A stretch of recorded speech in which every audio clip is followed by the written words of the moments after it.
ஓம் சக்தி சக்தியில் இந்த 3/3/1988 ஒரு முக்கியமான நாளுங்க. 3/3 எப்பவுமே ரொம்ப முக்கியமான நாளுங்க. அதில் 1988 மிக முக்கியமான நாள். எப்படின்னாங்க, அன்று வியாழக்கிழமை, பூர நட்சத்திரம், பௌர்ணமி, சந்திரகிரகணம் எல்லாம் ஒரு சேர வந்த நாளுங்க சக்தியிலே. அடுத்து பாருங்க, நேற்று சொன்னாங்களே ஓணம்பாக்கம் சக்தி மீனா அவர்களை பற்றி ஒரு முக்கியமான விஷயம் விட்டு போச்சுங்க. அவங்களுடைய கணவன் இருந்த பின்னால அந்த அம்மா ரொம்ப மனசு ஒடிஞ்சு போய் சோறு தண்ணி இல்லாமல் படுத்தே கிடக்குறாங்க, கவலைப்பட்டுக்கிட்டு. இனிமேல் நம்மளால் பொட்டு பூவெல்லாம் வச்சுக்க முடியாது, 4 நிலம்புலத்துக்கு நம்மளை நடுவில் சேர்த்த மாட்டாங்களே, 2ஆம் தரமாவெல்லாம் நம்ம நடத்துவாங்க, நம்ம வாழ்க்கை இப்படி ஆகிப்போச்சு அப்படின்னு ரொம்ப கவலைப்படுறாங்க.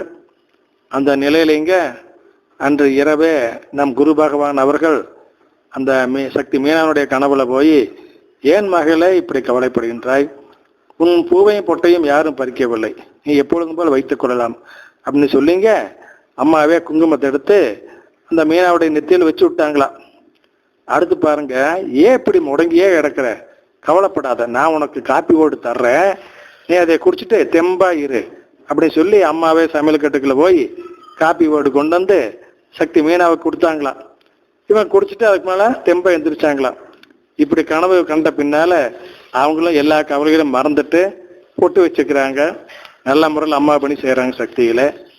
அடுத்து பாருங்க, சக்தியில கோயம்புத்தூர்ல எனக்கு தெரிஞ்ச ஒரு சக்தி, அவங்கள பிரம்ம ராட்சசன் பிடிச்சிக்கிட்டான்.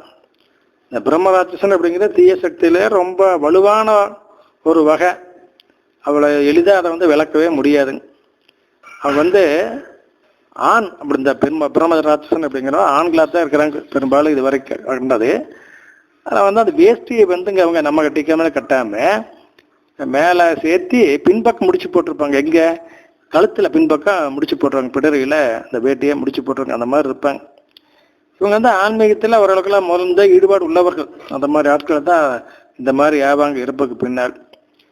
பிடிச்சிக்கிட்டாரு, என்ன பண்ணாலும் போக மாட்டேங்கிறாரு. இவங்கள மண்டபத்துக்கு வர்றாங்க, மருவத்தூர் வராங்க, அம்மா பார்த்து வச்சோன்னு கேட்குறாங்க, அம்மா இதை விளக்குறா அதை விளக்குறேங்கிறாங்க. அப்படி போயிட்டே இருக்குது காலம். கடைசியில் அந்த பிரம்மராட்சசன் என்ன பண்ணுறாருங்க, அம்மா கிட்ட டீல் பண்ணுறாருங்க. எப்படி, எனக்கு முக்தியை கொடுத்தீங்கன்னா உங்கள் பக்தரை நான் விட்டுட்டு விலகிடுறேன் அப்படின்னு. எப்படி பாருங்க, அம்மாவும் வேற வழி இல்லாமங்க ஒரு குறிப்பிட்ட தைப்பூசத்தை சொல்லி, அந்த தைப்பூச ஜோதி அன்னைக்கு உனக்கு முக்தி தர்றேன் அப்படின்னு சொல்லிட்டாங்க அம்மா. அதே அம்மாரை முக்தியை கொடுத்தாங்க. அவரும் அந்த பெண்ணை விட்டு விலகி போயிட்டாருங்க. எப்படி பாருங்க சக்திகளை. அடுத்து பாருங்க, ஒரு சக்தி அவங்க அம்மா கிட்ட வந்துட்டு இருக்கிறாங்க. ஒரு சமயம் பாத பூஜைக்கு அம்மாட்ட போகும் பொழுது அம்மா சொன்னாங்க, மகளே, பௌர்ணமி தோறும் நீ என்னுடைய மண்ணை மிதித்து விட்டு செல் அப்படின்னு சொல்லி சொன்னாங்க.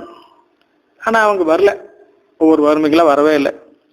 என்ன ஆச்சுங்க, ஏதோ ஒரு நன்மை கருதி தான் அம்மா சொல்கிறாங்க, ஏதோ ஒரு விபத்து அல்லது ஆபத்து வரப்போகுது, அது காப்பாற்றுற காத்த அம்மா சொல்கிறாங்க, நம்ம தான் கேட்கறது இல்லைங்களே. இவங்க என்ன பண்ணாங்க, அவங்க வீட்டில் கோபுர கேஸ் போட்டிருக்காங்க. அந்த டேங்க் மேலே ஸ்லாப் கல் போட்டு மூடி இருக்குது, சிமெண்ட் ஸ்லாப் கல். அது மேலே நின்றுக்கிட்டு இவங்க ஏதோ வேலை பார்த்துட்டு இருக்கிறாங்க. திடீர்னு அந்த கல் சிமெண்ட் ஸ்லாப்பு ஒடிஞ்சு உள்ளே விழுந்துருது. விழுந்ததுதான் இப்படின்னு சேர்ந்து அந்த தொட்டிகள் விழுந்துடுறாங்க.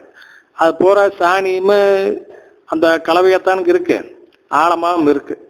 நல்ல வேலை, அம்மாவுடைய கருணையினால அந்த இடத்துல வலுவான ஆட்கள் 4-5 பேர் இருந்ததுனால உடனே அவங்கள தூக்கி காப்பாற்றிட்டாங்க. அடுத்து பாருங்க சக்தியில,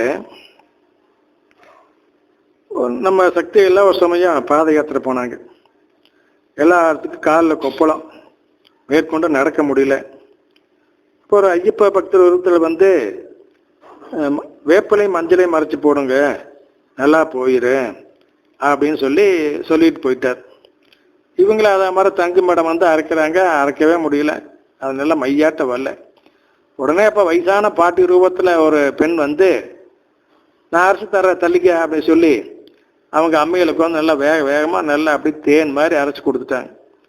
அவங்களே அந்த கொப்பளம் வந்திருக்கிற பக்தருடைய காலையெல்லாம் தன்னுடைய மடி மேலே எடுத்து வச்சு தொடச்சி அந்த பசிரியை வச்சு கட்டு கட்டி விட்டுட்டு போனாங்க பண்டிதம் பண்ணிட்டு. அப்புறம் பாத யாத்திரை முடிஞ்சு அம்மாவை பார்க்கும் பொழுது நம் குருபாவான் அவர்கள் கேட்டார்கள், அம்மா வந்தாங்களா, வேப்பிலை அரைச்சி கொடுத்தாங்களா, அவங்களே உங்க கால்களை கட்டு போட்டு விட்டாங்களா அப்படின்னு அம்மா கேட்டாங்களா. இப்படி பார்த்தீங்களா சக்திகளே? ஓம் சக்தி.